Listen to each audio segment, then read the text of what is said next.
जंतर मंतर पर प्रोटेस्ट हो रही है और उन्हीं में से कुछ लोगों ने अभिजीत दीपके, जो कि सीजेपी के फाउंडर है, उनसे सवाल किया है कि कब तक ऐसा ही चलता रहेगा, कब तक हम यहीं पर रहेंगे, कब तक हमारी मांगे पूरी नहीं होंगी।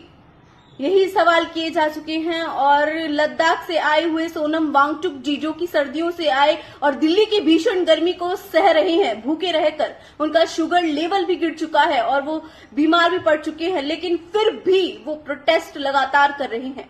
दोस्तों, आप सोचकर देखिए कि हम तो घर में रह रहे हैं, जितने भी प्रोटेस्टर्स हैं वहां पर दिल्ली में जंतर मंतर पर, अभी हमारे पास तो फैन है, कूलर है, हम तो इनमें रह रहे हैं, हमें फिर भी गर्मी लगती है। तो सोचिए उनका क्या हाल हो रहा होगा, जो सड़कों पर ऐसे ही सो रहे हैं, सिर्फ और सिर्फ मांगों को लेकर, सिर्फ और सिर्फ सुधार चाहिए, इंसाफ चाहिए। जिन बच्चों ने नीट का एग्जाम लीक हुआ था और जिन बच्चों ने सुसाइड किया, उनकी फैमिली जिस तरीके से बिलख बिलख कर रोई, जिनकी फैमिली बिलख बिलख कर रोई, जिन बच्चों ने सुसाइड किया, उनसे पूछकर देखिए।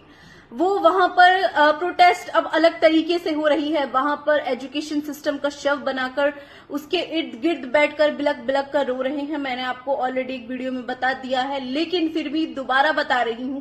वो सिर्फ इसलिए किया गया है ताकि इंसाफ मिले, ताकि उनकी मांगों को सुना जाए। भूलिए मत, किसान कितने महीने तक प्रोटेस्ट में बैठे रहे थे, सोचिए उन पर क्या बीती थी। और अब हमारी बारी है। शायद ये चीज इतिहास में भी लिखी जाए फ्यूचर में, जब हम बच्चों को सिखाएंगे कि ये भी हुआ था।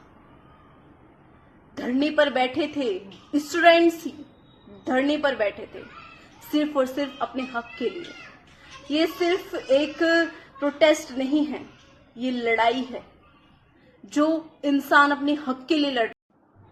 जितने भी प्रोटेस्टर्स हैं वहां पर ना ही कोई हिंदू देख रहा है, ना ही कोई मुसलमान देख रहा है, ना ही सिख, ना ही ईसाई, कोई भी जात नहीं देख रहा।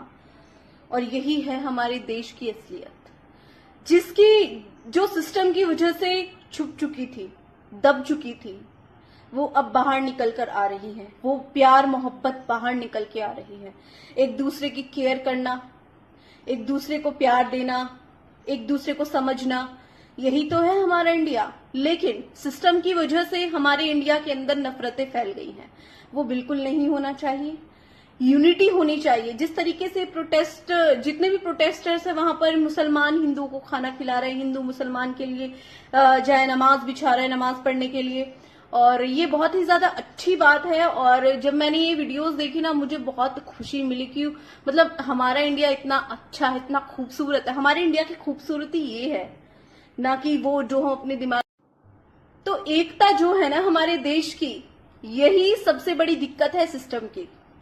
ये वही सोचते हैं कि ऐसा कैसे हो गया, ये ऐसा नहीं हो सकता, सब यूनिटी कैसे बन गई, सेकुलर कैसे हो गया पूरा देश हमारा।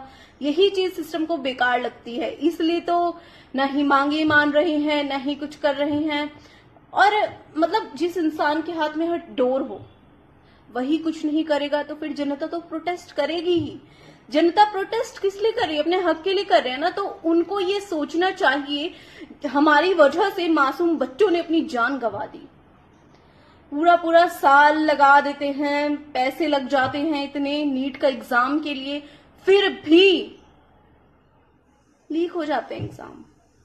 उसकी वजह से डिप्रेशन में स्टूडेंट्स आ जाते हैं और वो सुसाइड अटेम्प्ट कर लेते हैं। आप सोचकर बताइएगा इस चीज के बारे में।